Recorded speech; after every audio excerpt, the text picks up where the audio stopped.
Good evening, everybody. It's great to see you all here. Ladies and gentlemen, on behalf of the Pinellas Education Foundation, I'd like to thank you for being here with us tonight. My name's Jim Myers. I'm president and COO of the Crown Automotive Group, and also Pinellas Education Foundation board member and immediate past chairman. All I can say is, coming in this facility, things sure have changed at St. Pete College since I graduated back in 1979. This is a fantastic facility. I wasn't quite sure what the digitorium was, but now I know. Here we are. So, you know, Benjamin Franklin said that his famous quote, "Tell us and I forget, teach us and I remember, involve us and I learn." And that's really what we're here, what we're all about tonight.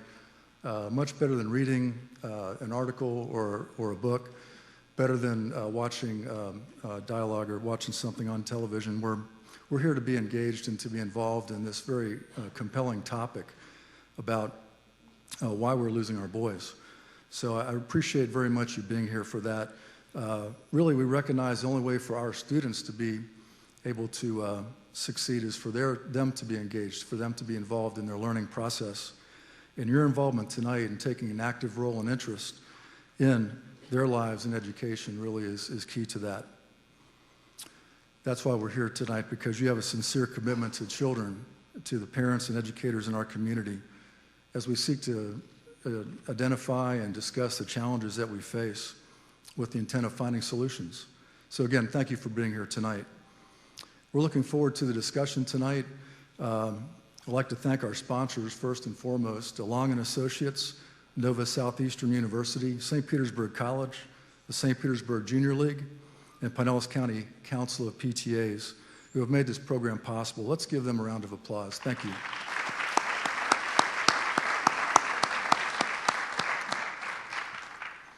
I'd also like to recognize tonight a group of 25 Pinellas County Schools teachers attending who have recently completed a seminar series for fostering entrepreneurship in the classroom. Thank you for your time. Can you identify yourselves, those that are here? And we'd like to thank you for your time and dedication to our students.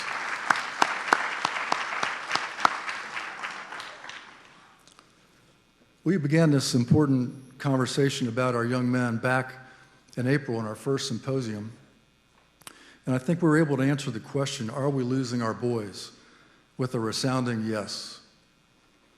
So now we'd like to talk about why we are losing our boys tonight.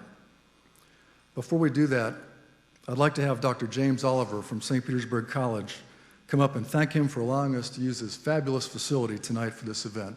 Dr. Oliver?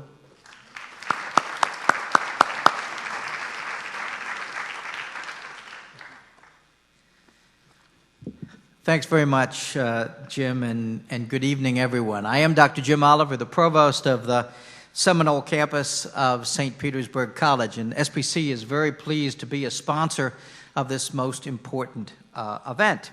And it's my pleasure to welcome you to the Digitorium, which of course is short for Digital Auditorium. We can send anything, bring anything in, send anything out. We're recording this, I understand, recording this program this evening, and we love to be able to host and sponsor events like this of importance to the community. And thank you all for being part of it. This is an important discussion on a critical question. Why are we losing our boys? And we particularly like the fact that it's here at an educational institution, because tonight the focus is on solutions. We've answered the question, and now it's what can we, as individuals and educational institutions, do about answering the question in strategically and in specific terms. It's also my pleasure tonight to begin the program with the introduction of our panel moderator, Susan Johnson. Susan is a member and manager of the Echelon Companies and serves as the Executive Vice President and General Counsel. Susan believes law is the fuel for commerce and is committed to using the law and her other expertise to achieve Echelon's business goals and those of its clients. Susan was a 2013 fellow at Harvard University and its Advanced Leadership Initiative. She has earned her LLM degree from Georgetown University Law Center in Washington and her JD from Stetson University College of Law, her master's in business administration from the University of South Florida, and her Bachelor of Science in Finance from Florida State University. Susan, please join us.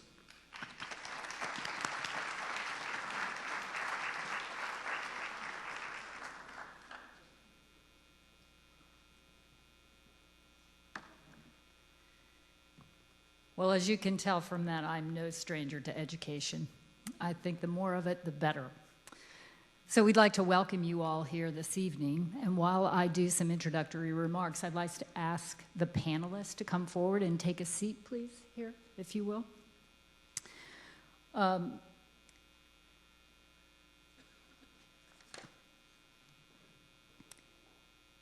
We have a well-informed and talented panel. And while they're coming forward, I'd like to mention that we think it's critically important to have the community involved in this process and the parents involved in this process. We are focused tonight on helping boys in the educational process and making them academically successful. So the format today is we'll go through 7 key questions. I will open it up to any panelist to answer. And then during this process, we're hoping that it stirs questions from members of the audience. There are question cards available. Do you all have those? So if you have a question, if you could please write that down. As we approach the end of the panel presentation, I will ask you to raise a card. You can pass it in, and we'll hopefully have time for our panel to get to that later in the program. I'd like to take a minute to introduce our panel. As you can see, we are waiting on a panelist who is stuck in traffic from the University of South Florida.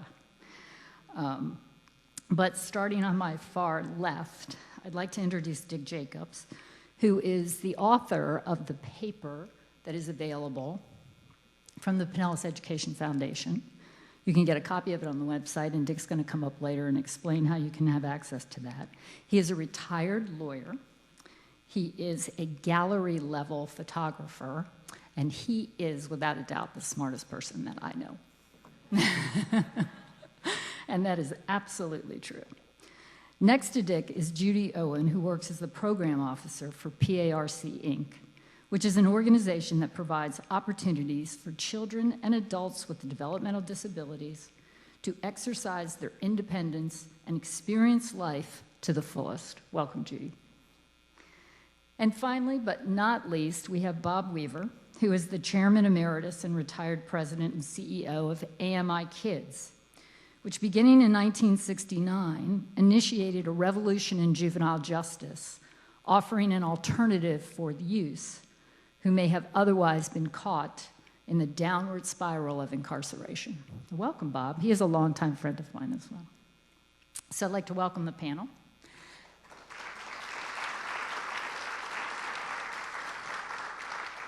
We are waiting on Dr. Javier Cuevas, who is a professor at USF in the Department of Molecular Pharmacology in the School of Basic Biomedical Sciences. So we're saving all the Ritalin questions for him.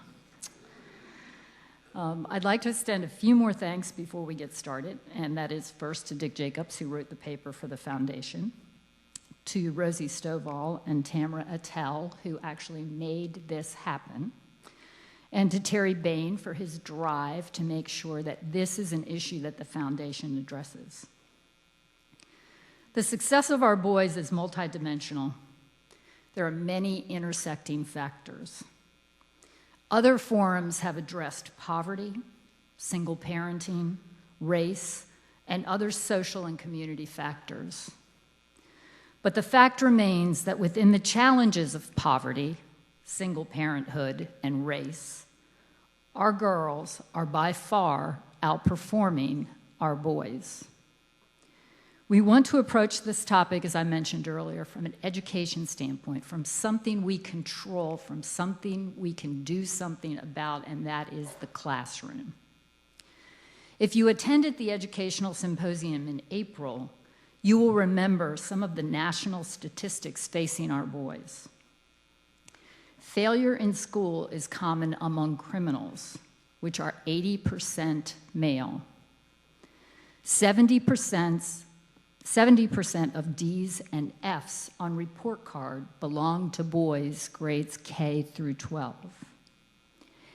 80% of high school dropouts are boys. Boys are 3 times more likely to be diagnosed with ADHD. 3 out of 4 students diagnosed with learning disabilities are boys. 90% of the discipline problems are boys. And women now account for 62% of the associate degrees and 57% of the bachelor's degrees. The numbers are startling. So let's start our program by viewing 2 short videos created by Dixie Holland High School students regarding the national statistics facing our males. What grade are you going into this year? I'm going to be in 2nd grade. That's an important year requiring focus, reading. Are you having trouble concentrating, sweetie? In school, boys are responsible for 90% of discipline problems. 70% of D's and F's are from boys, and they make up 80% of all high school dropouts. Girls, they do just fine. Are you ready for the school year? Can I get off the chair now? Imagine for a moment that girls were facing an educational crisis. Are you ready? 75% of all learning disability cases, girls. 70% of all D's and F's on report cards, and 90% of all discipline problems, also girls. And of course, the inevitable 80% of all high school dropouts, girls. Could you even imagine? Then why is it accepted for boys? Why did we just say, well, boys will be boys after all?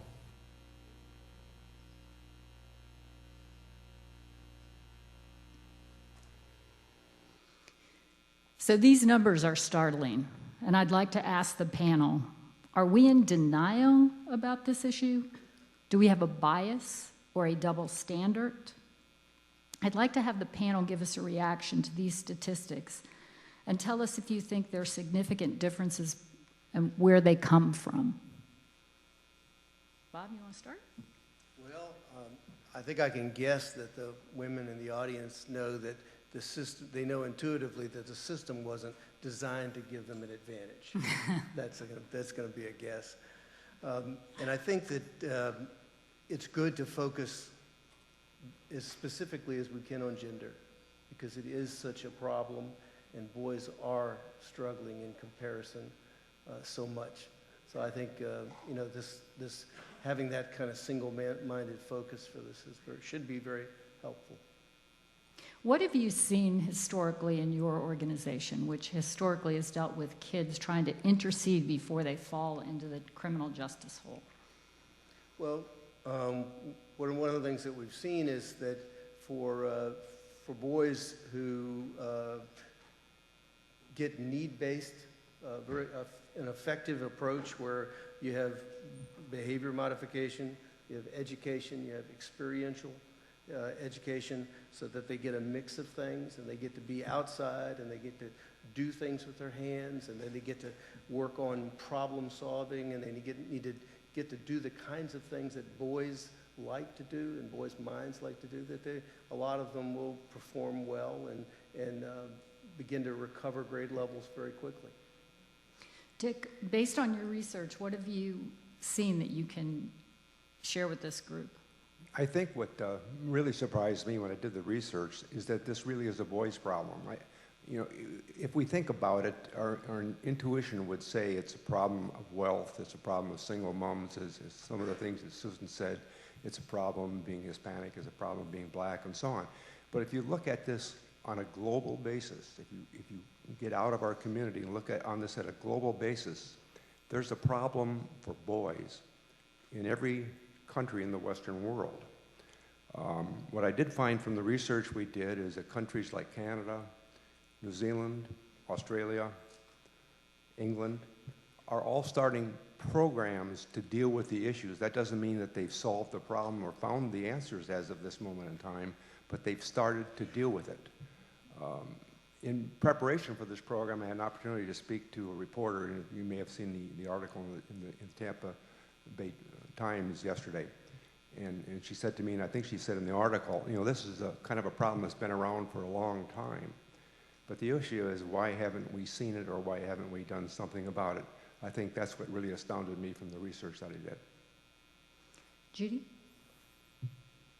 What's interesting to me is when we look at disproportionality of achievement in students, we look at racial gaps, we look at socioeconomic gaps, but there is not a lot of data around gender gaps.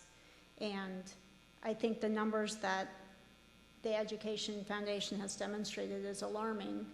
And it's a shame that the states don't have to report on gender differences in achievement when they have to report on so many areas of achievement, but they don't look at gender at all at a state level or at a federal level.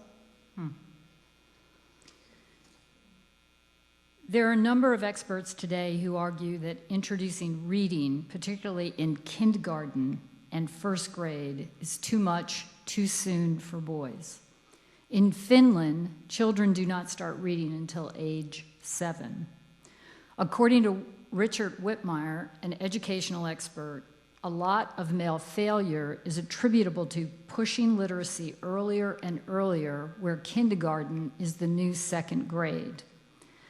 I'd like to ask the panel to comment on, are we starting formal education too young? And is it at the expense of other important maturation experiences like physical activity and socialization time? Dick, you look like you have something to say.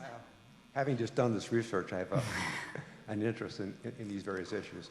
It's not just Finland that starts their formal education at 7, it's the Nordic countries. And when I did the research, and this is all in the paper, is that England, which is like us, they start kids very young. They're considering whether or not they're getting a good result doing that. And so are many other countries that are doing what we're doing. The studies that are coming out, in fact, there was one that I just read yesterday, obviously not in the paper, which indicate that if we don't allow young kids a sufficient amount of time to play, they lose their ability to learn that play is supposed to teach them. We actually learn how to get along with other people. We learn how to use our imagination. We learn how to be creative and play. And when we substitute a formalized learning system where we sit at desk, answer questions, do this, that, and the other thing, we lose the imagination that comes from play. And play is such a very important part of what we should be teaching ourselves. And so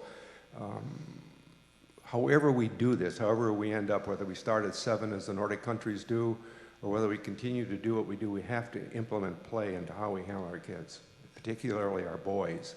They are too itchy just to sit in class all day. Judy, would you like? I think we've lost focus on our focus on teaching kids to read, which is certainly something we have to do. We've lost focus on the fundamentals.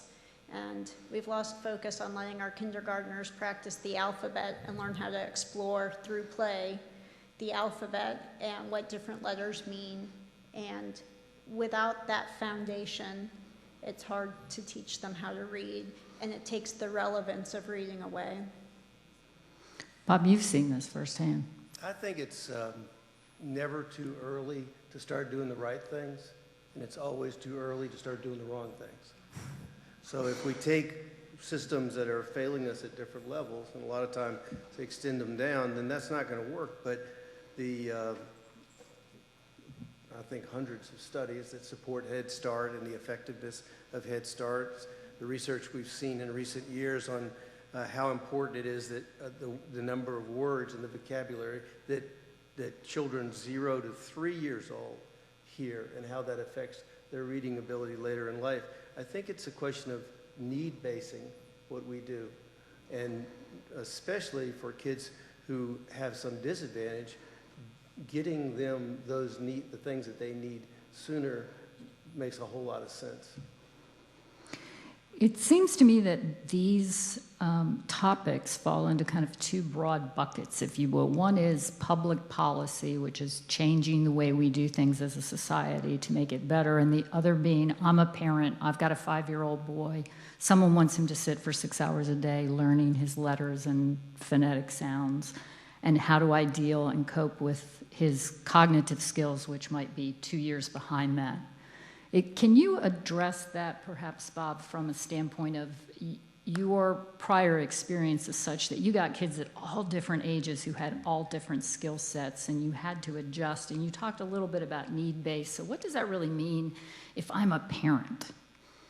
Well, I think that, first of all, it's got to be a collaborative effort, and the parents are the most important collaborators in terms of making sure that they advocate for their children and do their best to get what they perceive, because parents know better than anyone else individually what their children need. So the parents need to be as much a part of what's going on at whatever level, at whatever grade, at whatever point they are. The parents need to be really a part of and engaged in, and not be afraid to advocate for what you feel like you need or what's necessary for your child. And we really want our parents to come to our schools anytime that they can be there. I've had some experience shadowing a grandson in high school and found that he didn't like it so much, but I thought it was really interesting. I thought it was an interesting learning experience, and I think that engagement would be, part of what I recommend, and just in advocating for what you're seeing and recognizing that that kids don't learn on some linear basis. They learn in fits and starts. That's kind of the way I see it. We see it all the time in our programs that a kid who's way behind will advance 3 grade levels in 6 months because the light comes on, and it's not what we necessarily did in the 6 months. It's all that foundation that's been laid before. And sometimes testing does not reveal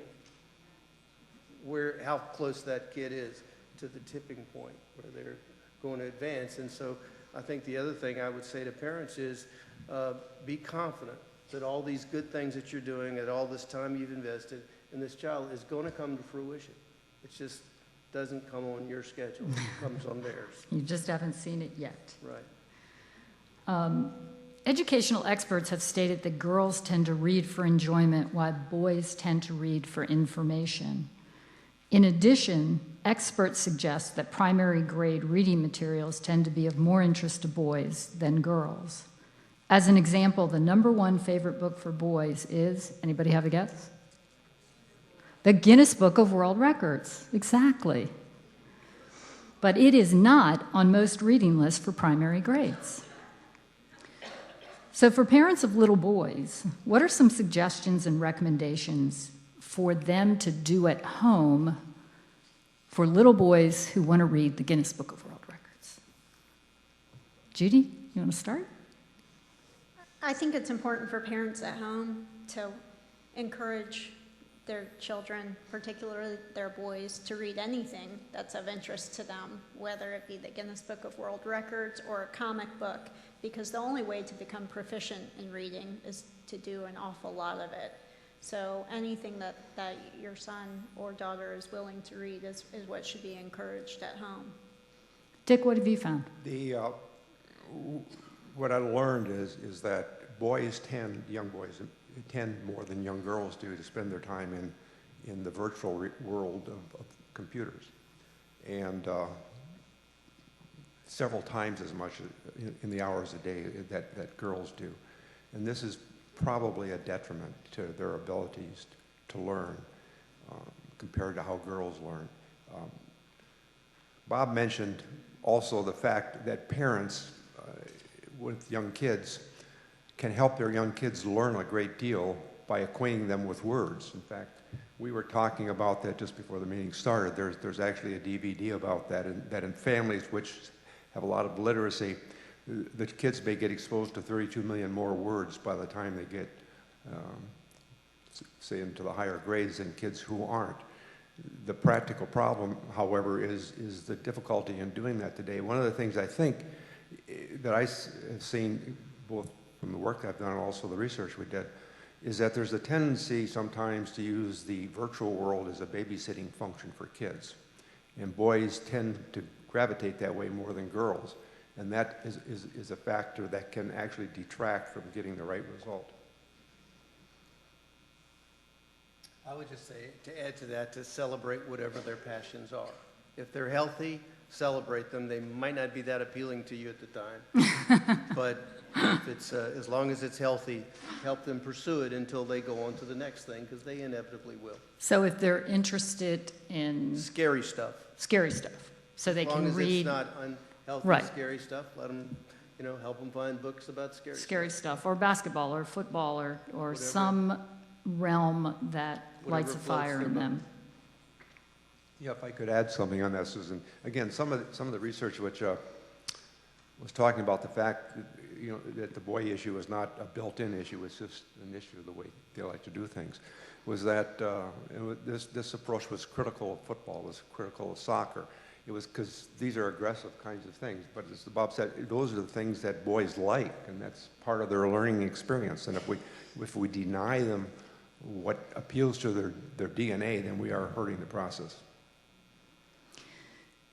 Well, we'll get to the PE question in just a minute. We have some questions about obviously the drugs associated with treating kids with learning disabilities, which I'm going to hold off and wait for Javier. So we're one slide ahead now. We're on to question 5.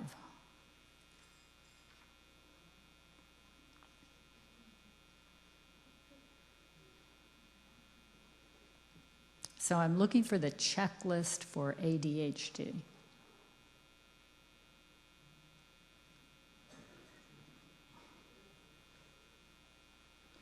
Okay.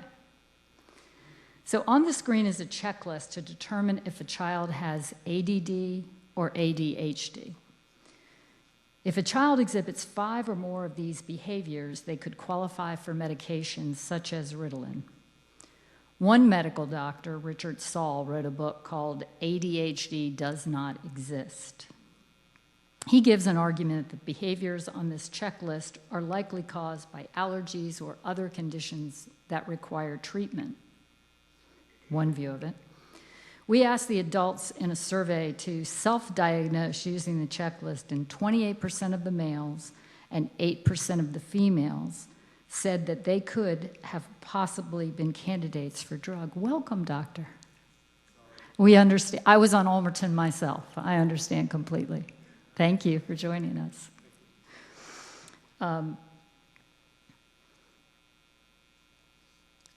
So 28% of the males would diagnose as ADHD and 8% of the females.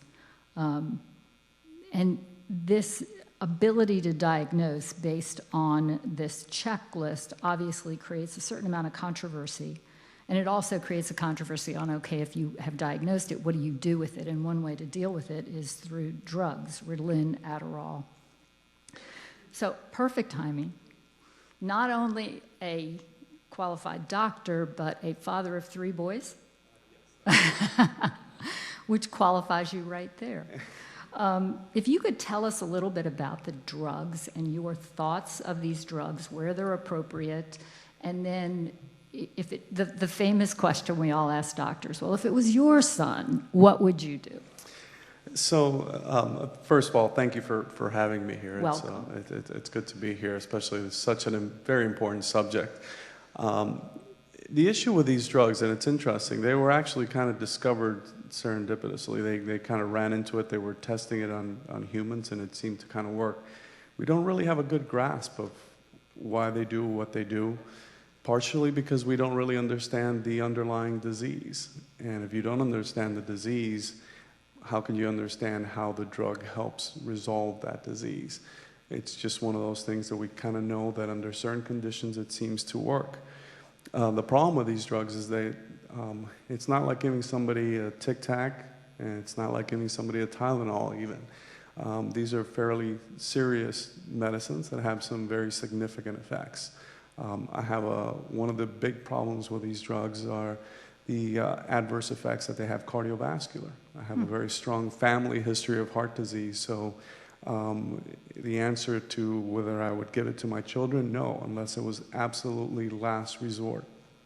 And one of the problems is because we don't understand the disease and we don't understand how these drugs work, it's a real issue when they're applied, and if incorrectly applied, it could have some very adverse effects. So you talked about only as a last resort. So between the time you reach a diagnosis that perhaps a child does have some kind of ADD or ADHD or other learning disability, what are the interventions that we can examine before we get to drugs? Well, I want to mention one of the things with reading the literature on this disease is that, especially in the United States, it looks like it's the most underdiagnosed and overdiagnosed disorder at the same time. And underdiagnosed means that a lot of people that have the disease and would benefit from it are not getting the drugs. And we're prescribing these drugs to children who don't need them. And that's where the overdiagnosed and overprescribed. There's economics. I was just reading an article, a British journal written by a British psychiatrist, and talking about the economic pressures that lead to these drugs being prescribed in the United States specifically. So we tend to rush to these drugs sometimes when there's other interventions that can be taken, or when we've heard the term doctor shopping. We usually hear doctor shopping when it relates to drugs of abuse. There's doctor shopping that happens for these drugs. A parent has decided that their child has ADHD, and they'll go to the first physician. If that physician does not agree with their decision that this child has that, they will continue to look for another physician until they're able to find the right physician that gives them that prescription. But that really is a last resort. There are other behavioral modifications, other interventions that can be taken before that. I myself am not an expert on those behavioral type work, but when it comes to the drugs, as I said, these are very strong drugs. The majority of the drugs being used, the most common drugs, are stimulants. These are drugs that are related to cocaine. I mean, that's basically what they're doing in your brain, is increasing the levels of these neurotransmitters, these chemicals that help neurons communicate. Those are the same chemicals that have very strong effects on your heart, on your blood vessels, and that's why they have very strong effects on the cardiovascular system. So it's something to be very careful with when using, because they can have such potent effects. Dick, do you want to comment? Actually, what I'd like to do is ask a question that maybe some of the other panel members can help with.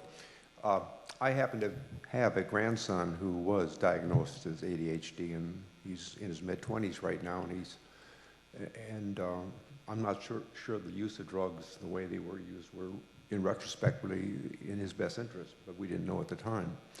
But from the research that I've done, it seems to me that sometimes the drugs are used as a babysitting device, and particularly in families where you have working parents or a single mom.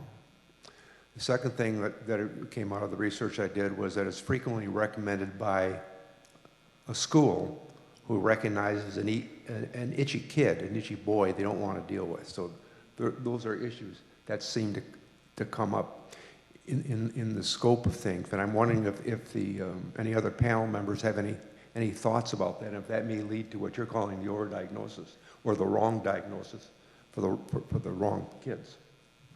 I think they're driven a lot by control.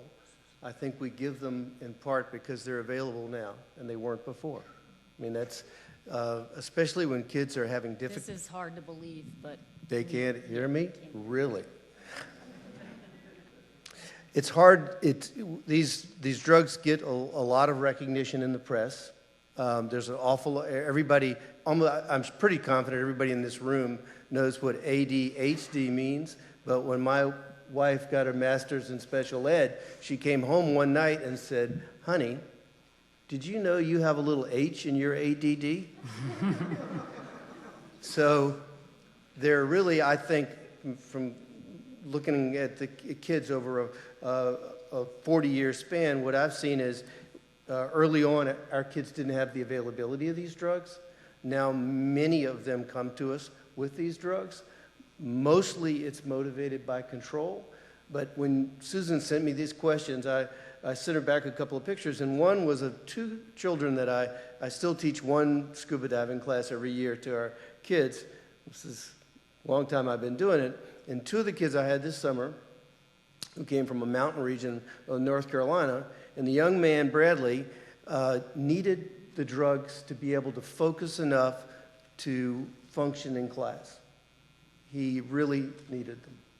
And they had gone through a whole regimen of different strategies before the drugs, because Bradley came from a very low-income family. It wasn't easy for them to get the treatment to begin with. His mother was very dedicated to doing it right, and a big part of him being able to go away from home was being able to keep him on his medication right. And I talked to him about it at length, and he knew he needed it to function. Now, Bradley will mature and very well may not need them next year. So in his case, for example, he went through a lot of the instruction, did the skin diving instruction, but didn't do the scuba because it wasn't safe because of the drugs. Now, the young lady who came with him, her name was Christian, she had serious anger management problems. If any of you in the audience had had the experiences Christians had, you would have anger management problems too. She needed anger management. She needed to be taught what to do, helpful strategies for how to handle the stuff that was bottled up inside of her. Drugs would not have been a good or appropriate idea. So I think it's really what's in the best interest of the child. I've learned a lot from my wife, because it's kind of dual careers, and her career in special education, that there just are children that are going to miss huge gaps if they don't get some help. But I think it's got to be used very carefully, very sparingly, and always as the last resort. Judy, you deal with a lot of special needs children. What's been your experience? Well, with regards to ADD and ADHD and the use of drugs to control their ability to concentrate in the classroom, what concerns me is the apparent correlation between the reduction of physical active time children have in school for recess or for PE and the increased use of drugs to help them sit still. I think in a lot of cases, if we just let them go outside and run around, burn off some energy, it'd be a lot easier for them to sit still and pay attention in class. That is a perfect lead-in into another question about zero tolerance, but I'll get to that in a minute. Can we back up to question 4 now that we have an expert? I'm trying to learn these signals they have in the control booth. It's so broadcast news, right? Yeah. There are several studies, including one from the University of Illinois, that shows time outdoors can actually reverse the effects, to your point, Judy, of ADD and ADHD. Unfortunately, PE is now only given 3 times a week, and recess has been eliminated at most schools. We sent out a survey, and many of you, as well as others in the community, responded.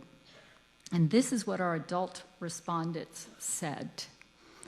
So you can see out of, it's an unscientific survey, but the 185 respondents, historically, you experienced recess, 54% of you once a day, 29% of you twice a day, 9% of you 3 or more times a day. That was a cool school. 1% you don't remember. You are the ADHD group.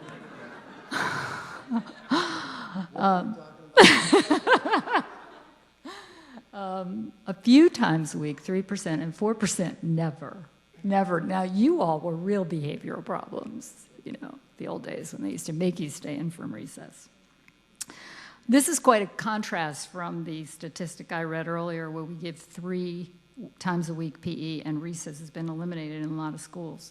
Some countries promote time outdoors, and Finland, which is regarded as a country that has some of the highest performing students, requires 60 minutes of outdoor play every day, regardless of weather.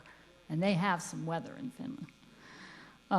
So I'd like to ask the panel what advice you can give the Pinellas County school system in order to provide more outdoor time for kids, and also how parents, since they can't change the schools overnight, could help supplement that. And Bob, I'll start with you, and then I'll work my way down the table. Well, I'd start off by saying that we want to make sure that kids get a balanced approach. That's what we try to do in all of our schools, whether they're for serious offenders or prevention programs or programs for drug or weapon charged kids inside of schools. No matter what those are, we want to make sure they get a balanced approach, and that should include education, it should include behavior modification, it should have a healthy dose of experiential education. All those things need to be there. We call that a personal growth model, and it's really modeled around what those kids individually need. And 40 years ago, when I started working on this, people would say, or a legislator would put their arm around me in a kind way and say, "That's really nice, and we're glad you're doing that work, but you know, it's really not enough kids, and it's not going to make enough difference." Well, now 150,000 kids have gone through these schools, most of them not larger than 50. The school here in Pinellas has been here since 1972. Thousands of kids have gone through it. 75% of those in the juvenile justice side of the equation haven't had any further contact with the law. And all of those things can be achieved just with a little bit of balancing. So first, on the public side of the policy side of the equation, I say, let's do the easy things. Let's do the easy things. We can find a way to get them out of their seat. We're going to talk about zero tolerance in a little while, and that's a little tougher. We're going to talk about that. But let's do the easy things to get them out of their seat, to make sure they get a chance, like Judy said, to run off some of that energy. Let's recognize that boys, in an ever unending quest for seat time that I've seen in the last 40 years, they're not compatible. These numbers that Dick has written about support the fact that they're not compatible. We've got to reverse that trend, and we should start by picking the easy things, like making sure that they get enough healthy exercise, they get enough healthy outside time, and we're not so much talking about, we do 4 major events a year. Every quarter we have one where kids come from all over the nation. They compete, and then they train, and they have to do lots and lots of things to qualify to go and do those things. But in the process of doing that, each one is a building block of discipline. Each time a kid who has not learned to defer gratification, a boy especially, because they're not good at deferring gratification. All you mothers and dads out there know that.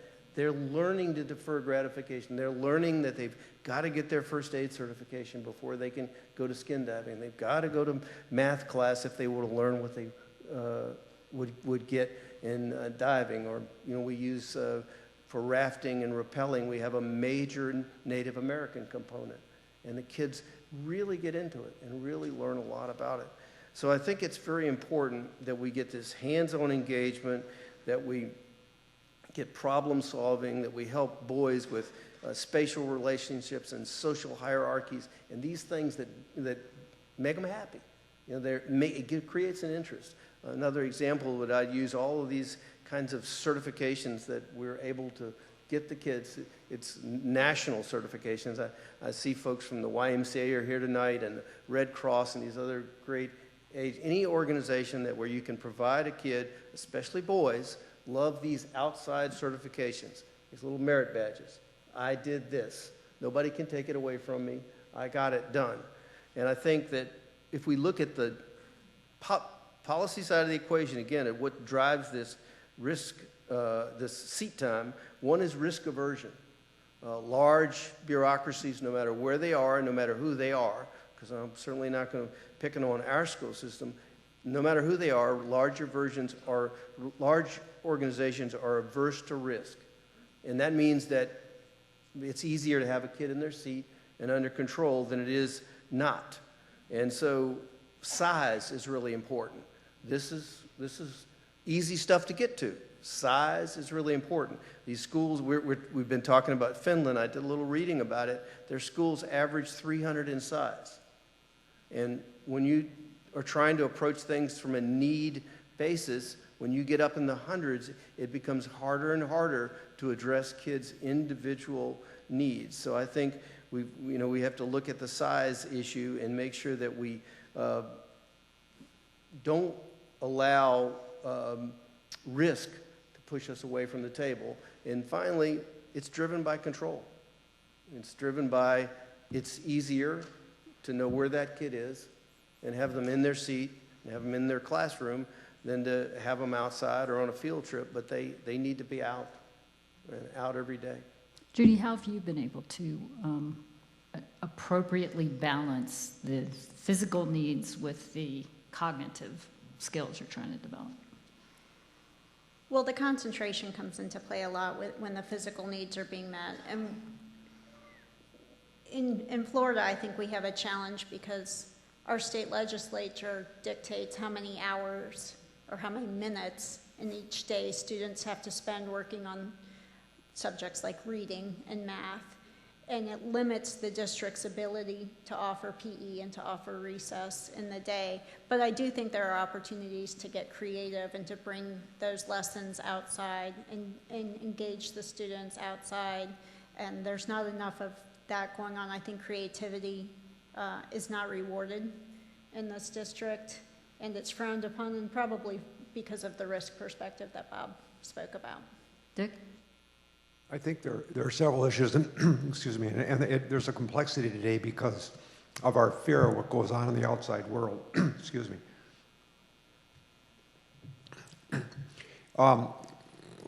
Let's take first of all, Bob's idea of the big school. A big school today may have a football team, which is a small element of a big population of students. So a lot of kids don't get an opportunity to participate in that sport because they're not in that very top class of kids that can participate in sports. Give you an idea, what Australia has done, rather than do it that way, they have multiple teams. They don't just have a football team or a basketball team or a soccer team in their case or whatever it happens to be. They'll have multiple teams so that more kids can participate in the sport. Is that something that schools could do here? I do not know, but I would raise that as a question.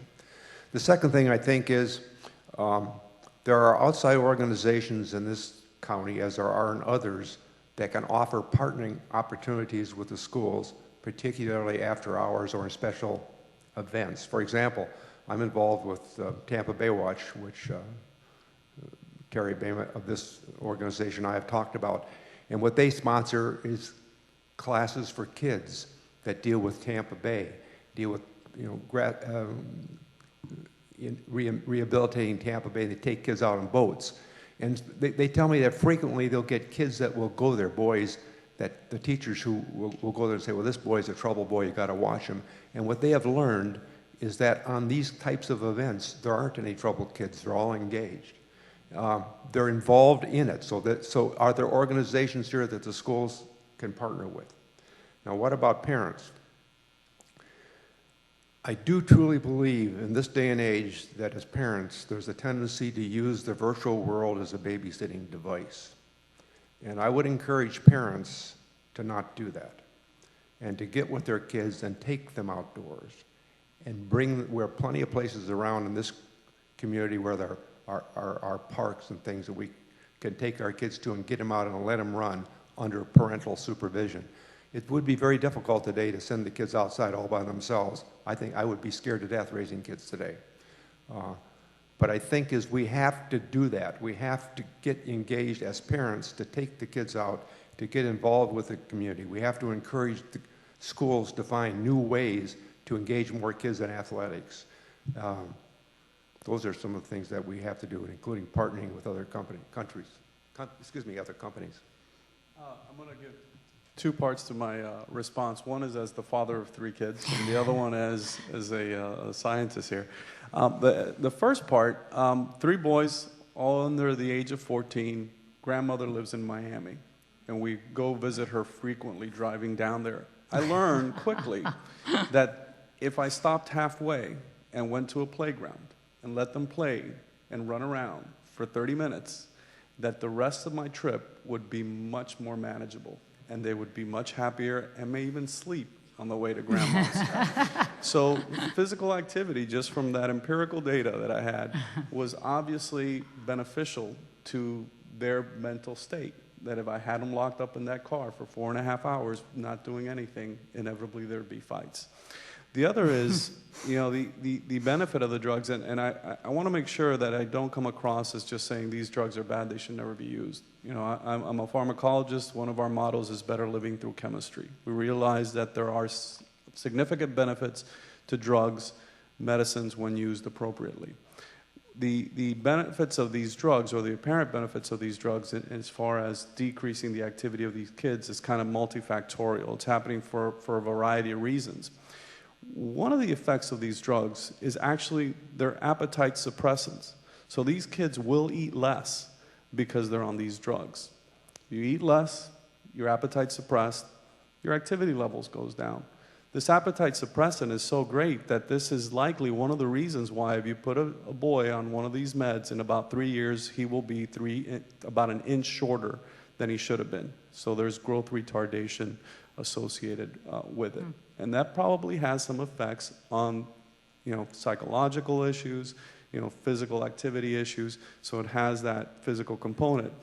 The issue here is that in any disease, we try things other than jumping to the drugs most of the time. If somebody has hypertension, they'll tell you, cut back your salt, go on a diet, exercise. And when those things don't work, then we'll give you a medicine, give you a drug.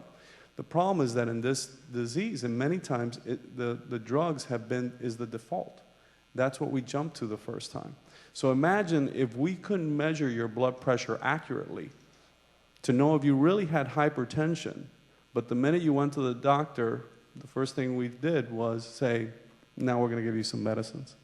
You got to try those other things first, because they will benefit the child without having those adverse effects. Thank you. We're on question 6 now. Thank you. According to the Florida Department of Education, 65% of all students with special needs are male. More than 80% of those diagnosed with emotional and behavioral disorders are males in the state of Florida, and similarly in Pinellas County. On the screen is a Florida Department of Education data. So I asked the panel, why so many males are diagnosed, and are they overdiagnosed? And what's your reaction to these kinds of statistic? And I'll start on that end of the table first, Doctor. Work my way back. Why boys? Well, we don't, like I said, we don't even understand the disease very well. One of the things lately, there's been brain imaging, and they think that maybe that it's a developmental issue, that the brains of children who have ADHD may develop a little bit slower. There's really no reason one to necessarily think that men are at a disadvantage where this would be more common. So it may be, in fact, that they're overdiagnosed as having this disorder. That may be one of the problems. And then they prescribe the medicines, which if you were to do that in a senior individual in a nursing home, it's called a chemical restraint, and that's illegal. Yet we somehow find it acceptable that our boys would be treated that way. You had mentioned earlier that we really don't have what I'll call, my word, a scientific evaluation to say clearly this is ADHD, unlike you have hypertension or you're overweight or your body mass is X. What is happening in that arena, if you know, to better advance the science of this diagnosis problem? It's very subjective, and that's why if you look at studies that look at the rates of this disease from country to country, the variabilities are incredible. And part of it is because we don't know exactly what it is. It's very subjective. What is hyperactive to one person may be an active boy that I love seeing my boy running around that way and not just sitting in the corner doing nothing. So it's a lot of it is perception. So everybody uses a different ruler. They have general guidelines, but once again, it's subjective. It's not like measuring somebody's blood sugar to know that they certainly have diabetes. We don't have any quantitative tests. Everything is kind of qualitative, and that's why it allows for a lot of room for error, and that's why you can doctor shop, because you can then learn what are the exact words that I need to say so that my son is diagnosed now as having that, because the doctor can't measure something specifically. They have to go on part of that assessment. Now, there are some tests that are coming, some experiments that are being done to see exactly with brain imaging, but this is not going to be something available to the general population. We know how expensive things like MRIs are. So there's nothing that's going to be coming online anytime soon that will make a quick, accurate diagnosis possible. Dick, what have you seen in the literature? Again, I'd like to ask a question of the panel. From the research that I did, it seemed that the diagnosis of ADHD was more prevalent in well-to-do families than it was in poor families. And that was surprising. And what was thrown out as a potential reason for that was that it's easier for the educated to accept the fact their son has a problem than he has to be dealt with as an itchy son. And I would be curious to know if any other panel members have thoughts on that. I think it's access. I think it's access so that the kids, Yeah. kids who are coming from families who are living below the poverty level may not have the same kind of access to the same kinds of doctors. They sure aren't going to be able to shop them. They're going to take what they get. And I think that especially as it relates to the gender issue, I think that part of it is the way that when a boy is in a situation that's not working for them, the way he is going to manifest his problems with that is going to be more aggressive than the way a young woman is going to do that. Young women, we know from good qualified studies that young women are vulnerable to mental illness, and the issue with boys and how they're going to manifest this thing is going to likely be a more aggressive response. The more aggressive response is going to get to the control issue. The control issue may then eventually get that boy in front of, prescribed medication. Mm-hmm. But I think that the issue as far as why kids from more affluent families are getting the diagnosis is because they can afford the doctors. Let me just interrupt Terry. I am at 7:08. Am I good?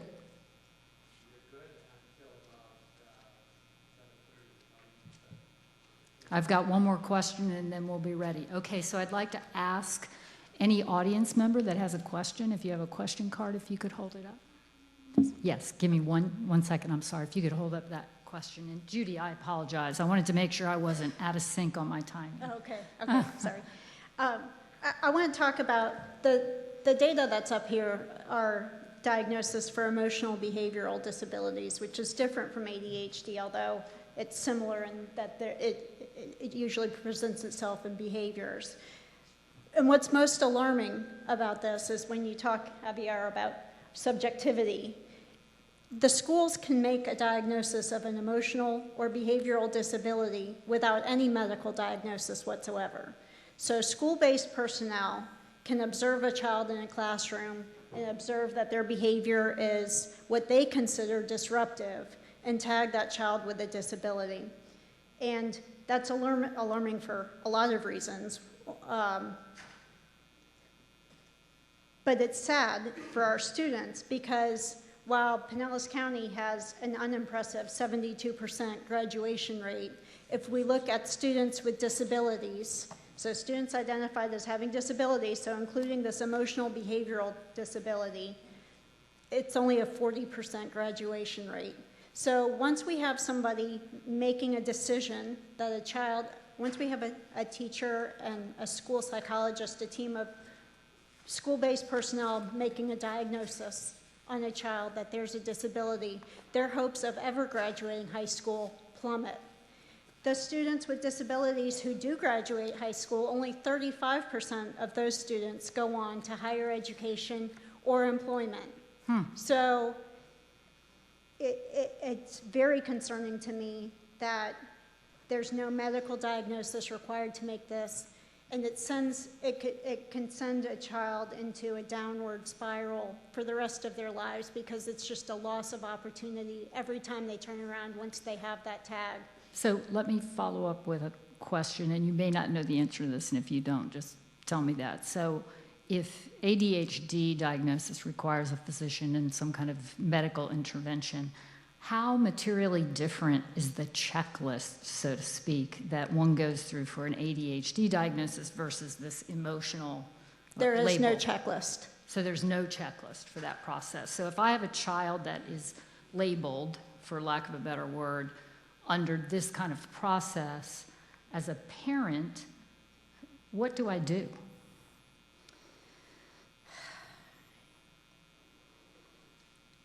You fight to get curriculum changes in place.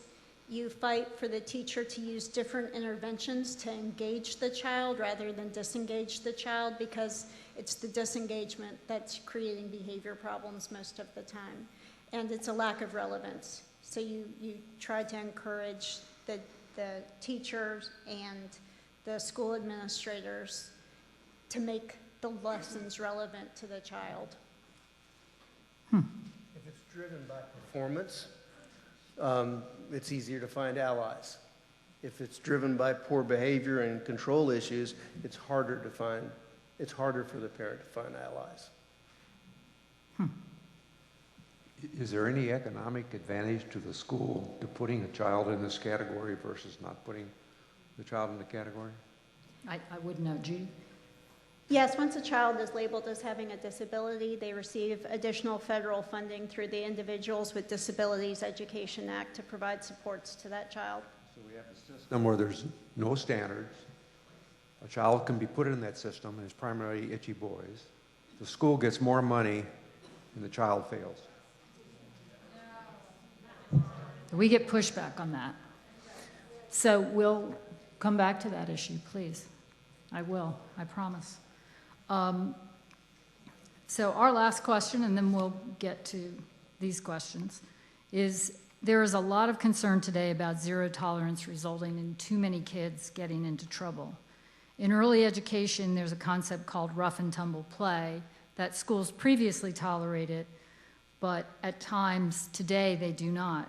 And children who are engaged in playing make-believe games with heroes and villains are often stopped or somehow result in suspension from school.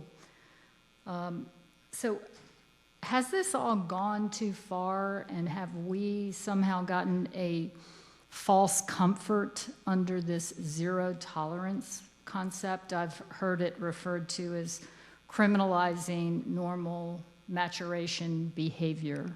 So, Bob, you spent your career in an organization that intervenes in the juvenile justice system that hopefully redirects kids. What have you seen as a result of zero tolerance? Well, the first thing is we want to stay focused on gender because it's very important, but we need to acknowledge before we go any further that for minority kids, black and brown kids, we have sub-zero tolerance. We have zero tolerance, we get sub-zero tolerance. It's not equally dispensed. So that's another whole panel, but it is important to start with that baseline. And then go back to the things that are driving this. Control, risk. This is very popular. It's one of those things that sounds good. We're not going to put up with this. We're not going to have this kid bringing a weapon to school. We are not going to allow drugs in our school. Well, what happens is any kind of arbitrary umbrella kind of a guideline or policy that you spread over thousands of kids, where you basically have locked the hands of the administration to do the right thing. You've locked them out of any contextual understanding of what happened. Well, was it really dangerous? And just in case anybody's wondering, I think that punishment's essential to any kind of continuum. You can't have a healthy disciplinary setting, and you won't usually be able to execute a curriculum unless you have a disciplinary format. But the elements of punishment, it needs to fit the crime. It needs to be a time frame that the kid understands, and the person administering the punishment needs to be somebody that the kid knows cares about them. If those things are all there, you use punishment to get them back between the ditches and going back down the road. And so with zero tolerance, you're using a hammer to drive a tack, and so you end up with a lot of kids who are then out because of a particular circumstance.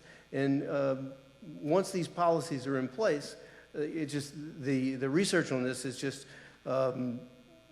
it's just really clear. This is just a dumb idea. I know this is a hard thing to attack because of the safety issues in our schools today.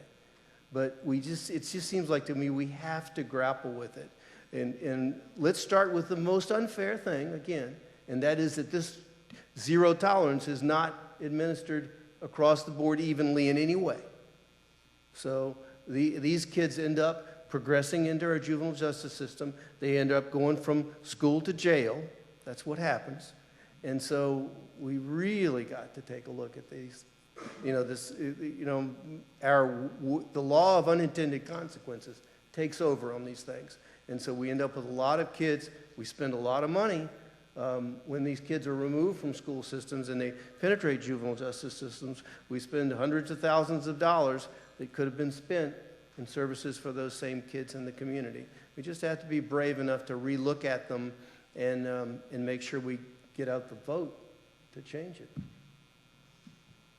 Any other panel member? Judy?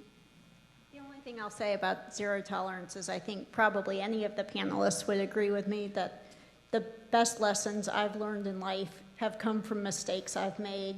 And if we take children's ability to make mistakes away, then we're taking away another learning opportunity for them. I agree with what you've heard. I've only had one experience as a lawyer with the zero tolerance problem, and it was a pro bono. It was a young boy, a white boy, senior in high school, straight A's, liked by his teachers, a good kid, never in trouble. He was sitting in a classroom with a buddy, and his buddy had a knife, and he was in despair. He was thinking about committing suicide, and this white boy took away the knife and stuck it in his pocket. Forgot it was there. Later, this is a story in the paper. It's a true story. Later, he realized the knife was in his pocket. He went out to his car to put it in the glove compartment and lock it up. He got spotted, got arrested, handcuffed, taken from jail, and expelled. Is that good? What does that youngster think of school? What does he think of the teachers who are supposed to mentor him? What kind of system puts us in that position? There's a collateral damage. We hear about collateral damage today from our drones, but there's collateral damage from zero tolerance that we should no longer tolerate.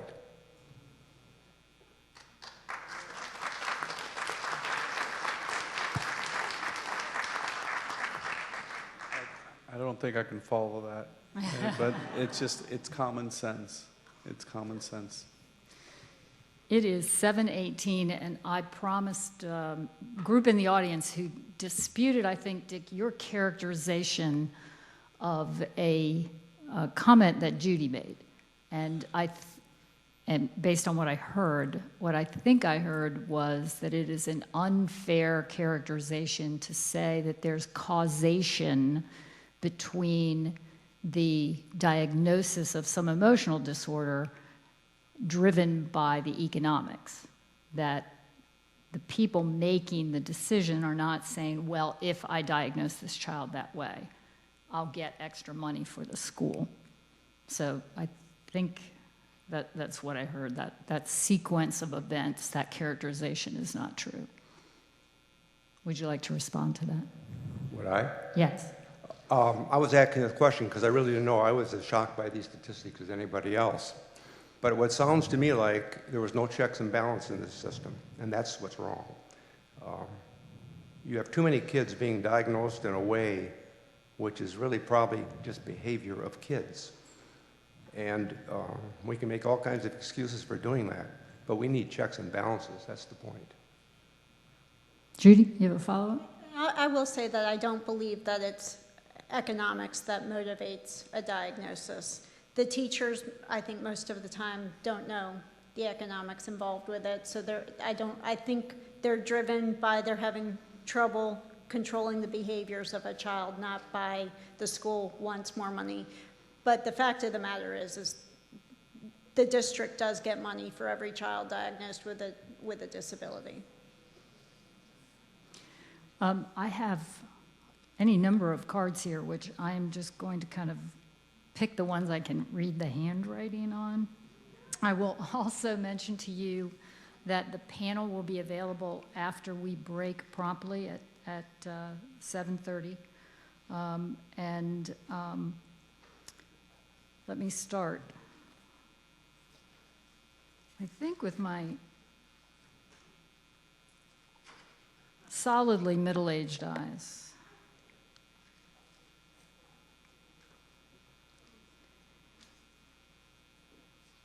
I have a question. How do we get Pinellas County schools to add things or program curriculum such as exercise bikes in reading rooms and exercise balls instead of desks, and change the mindset of teachers and administration to allow boys to move more during class so that boys are able to expel the energy? Anybody got a suggestion? Anybody seen anything that works? I will tell you that as a member of the foundation board, we heard a report that a teacher who can make a request on our website for particularized funding, we funded the roller balls that they sit on, and a group of little kids got these, and the punishment was they had to sit in a regular chair. So I do think that that's completely anecdotal, but there are, I think, very innovative ways that teachers are trying to help solve the fact that there's only so many minutes in a day they're given to get these kids outside and play. Researchers warned the Common Core creators that K-3 guidelines were developmentally inappropriate. So now that this is such a hot political issue, how can we draw attention to the needs of the kids, and how can we undo this mess? Any suggestions? Dick? Well, I think the solutions to the problems starts always with recognition and admission that there is a problem. Then there are certain things that can be done that are discretionary within the school system, and there are certain things which, as Judy mentioned, are legislative. And it seems to me we have to work very hard on those things that the school system can do. And I don't think most of these things that would help our young boys cost a lot of money. In fact, probably not any money. There are things that could be done, and if they're done and girls participating in them, they probably make girls' education a lot better too. So I think we should focus on what the school system can do that doesn't cost a bunch of money and doesn't take legislative action, and then maybe tighten our belts and go after the legislature to help straighten things out. But that's a separate issue. Here's an interesting question. What is the role, not that they're all not interesting, what is the role the arts can play? The arts. I'll address that to my photographer. I just think there has to be more opportunities for creativity, and outdoor and indoor arts are very significant. And I think it's a shame to concentrate, and we're kind of being forced to do it under the idea it's necessary for worldwide competition. I think it's a shame to concentrate on the form of education that doesn't take in the holistic treatment of a child and all the things that they should be exposed to. Arts teach, physical education teaches, and those things we need to add back into the agenda of our schools. Judy, do you have?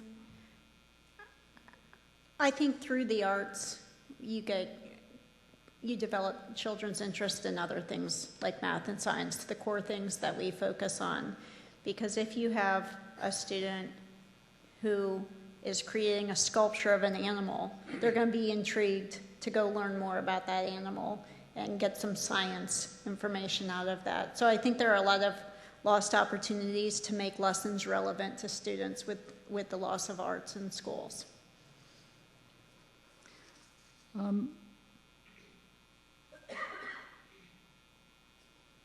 Sorry, I can't read that one. This is for Bob Weaver. Please define the gender-specific programs for young men. And Bob, not to tag on to this question, but I will. I know Pinellas County has a unique program that's new in its... Yes, the program that we have in Pinellas County, in the south portion of the county, is a gender-specific program for boys. It uses those elements that I described earlier, I won't repeat, but that allows them to be more physically active, more engaged. It also has a wonderful hierarchical element to it in terms of a kind of a group process. Boys don't do groups the same way girls do groups. Any of you out there who have experience in this know that. And so in order for boys to really share information and work on a process, they need to get behind it, all of them, pushing the group forward. And this program uses this the Boys Council concept as a way to do that. So this Boys Council is threaded through all the things that they do. But again, there needs to be education, there needs to be behavior modification, there needs to be experiential education. All these things need to be present for the kids, Susan. It needs to be individualized, and it can be. You know, it can be. It's not like it's impossible to do that in any of our settings. And then there's that answer, which you think, did we get to it? Who asked the question? Did we get to it? The program is, the executive director's name is Robert Johnson. The website's, you can just Google AMI Kids Pinellas, and you know, it's the school is there and been serving the community for a long time. And boys get there one of two ways. They're either referred through some school program, or parents can actually request if they think that their parent... They can be referred by parents. They can come through the juvenile justice system, and from a prevention standpoint, they can come from the Pinellas County school system. Okay. The Department of Juvenile Justice is actually funding the program. And just to make clear, the Pinellas Education Foundation, we are not purporting or in any way advancing any particular organization's agenda here. It's just information for the community for you to use as you see fit. Dick, here's a question for you. Is there data regarding lost boys from programs such as fundamental or homeschooling? That's interesting. Are there any statistics out there for that? I haven't seen any, but I've never heard of a parent throwing their child out of homeschool, but I have not seen anything on that. I don't know. It seems to me that could happen.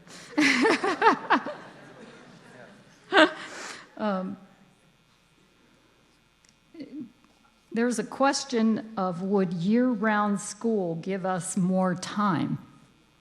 How does that hold up statistically when you look at an international forum? There's a movement in some places to go year-round in school because, you know, we're not farmers anymore. We don't need the summer to raise crops. You know, so there is that movement. I don't know if it's been around long enough to develop statistics that are measurable, but there is that movement around it. Well, I apologize. It's 7:28, and I have instructions to make sure that we stop promptly.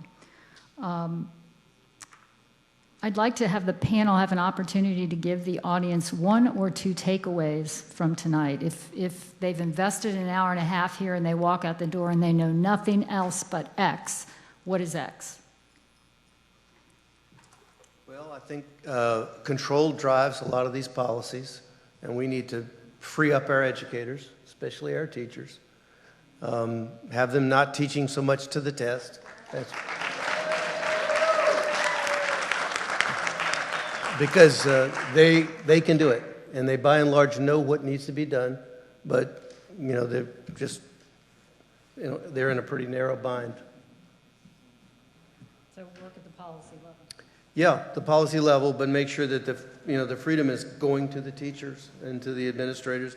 They need to deliver the you know, if that pushes, you know, I guess my one central message is we've got to reverse that trend towards seat time, towards times that's effective. We were just talking about whether or not we would have year-round school. Well, how about more of anything that works and less of everything that doesn't?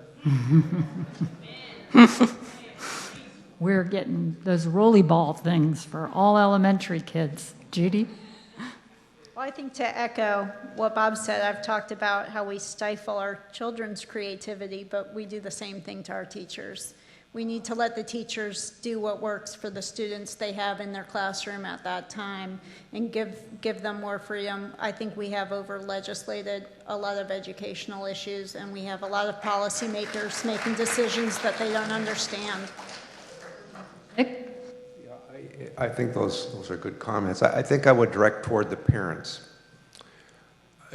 I would hope that parents will become more involved in the raising of the kids and the education of the kids, and that means not relying on the schools to do it without the help of the parents, not relying on the schools, which are hamstrung to a large degree by legislation, by financial inabilities due to low taxes that could maybe be higher for education.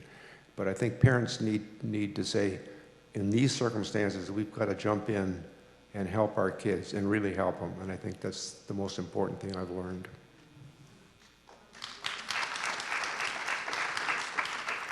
Javier? I would say that, ADHD is a disease. It's out there. Unfortunately, it often, we use that as a label for boys that don't really have the disease and boys who we could work with instead of giving medicines to, and that we can have some very negative consequences on their lives if we use the medicines as a default rather than good parenting and good teaching. Thank you. I'd like to thank our panel this evening, each and every one of you. And we have a long way to go on this topic. As I mentioned earlier, Terry Baines, the executive director at the Pinellas Education Foundation, has this on our hot list. So we plan on continuing both in the public policy arena as well as our efforts to help parents deal with the reality of just getting their little boys through school. We do have a white paper on this topic. Dick, would you like to chat about your? There's ask them to put up the screen. Could you please put the summary screen up? In the meantime, while they're doing that, I was privileged to assist the Education Foundation in putting together a white paper about this subject. It's some 50-odd pages long, and there's some hard copies out there for those of you that like to read hard copies. It's also going to be on the web, and there's a single sheet out there that has a brief summary of the paper, and down at the bottom is a website that you can go to in order to get a copy of it on the web. And as Susan said, this paper does not end up with solutions or recommendations. It ends up with a series of questions that we hope to explore over the next year or two, and to use those questions to help us think through the issues and come to solutions that make sense. And so this paper is the start of the process of thinking through those issues. And I would hope that you would take the time to read the paper and think about it. And in the back of the paper, there's both Terry Baines and my phone number and email, so you can certainly contact us with your thoughts or your questions, because we really want to make this a successful effort. And we know it's going to take a lot of time and participation of a lot of people. Thank you. I'd like to welcome Jim so you can say goodnight to these fine people. He's our fearless leader of this committee at the Education Foundation. Thank you, Susan, for moderating tonight. You did a great job, and our panelists, how about a hand for them?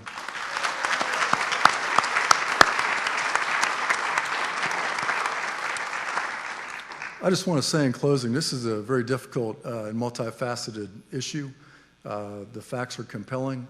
The first part of this is awareness, and then the big question is what to do about it. And I just want to say that I believe that our district has taken some very positive steps already, and I want to acknowledge those steps. One very tangible step is the career academies that we're seeing in all of our high schools now, and developing more career academies which will engage more of our students in doing things that interest them and that they're good at and they can look forward to their future endeavors with. So that's one. I have a lot of confidence in our school leaders and our educators. As a son of two Pinellas County educators myself, I have a lot of confidence in our leaders and our people that work with our students here, and I just think this is the beginning of some great things to come in our district, and hopefully things that will spread throughout the state and throughout the United States as well. I want to say something that I probably should have said at the beginning, but it really goes without saying, and that's that all the focus we have tonight on the boys and the gender achievement gap is not to in any way say that we're not celebrating the successes of our girls. And we want those successes to continue. We've had some tremendous successes with our girl students, and we'd like for that to continue, and we just want to bring our boys along as well.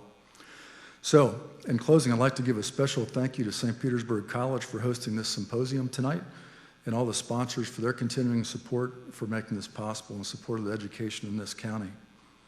I'd like to quickly mention one thing that's very important to our foundation, and that's on December 5th and 6th at Tropicana Field. We have our 3rd annual Ties and Tennis Shoes Gala, and that's the evening of Friday the 5th, and a 5K on the 6th, and all of the proceeds from these events go towards Take Stock in Children program. And Take Stock is one of the best programs that we have in this county. It's something that gives our students who need financial assistance to pursue their dreams in college hope, a chance, and a way to achieve those dreams. So I hope that you'll be able to support us with that if you visit tiesandtennisshoes.com. That's all one very long word, tiesandtennisshoes.com. You'll find out more about that event on December 5th and 6th. I hope you found tonight's presentations informative, thought-provoking. I'm sure there's some things that you heard about that maybe were new, some things you maybe agree with, some things maybe you don't agree with, and that's good. We're here to talk about these issues so that we can further what we all want, and that's better a better education for our kids, for our boys and our girls, and that's why we're here tonight. The foundation is going to continue to support these types of forums. You'll hear about more. We're going to have another one in the spring. And we're going to continue what we do to support public education here and throughout the state. So stay tuned. There's more to follow on this. We're going to be in touch. Thanks for attending. Drive safely and God bless. Thank you very much for being here tonight.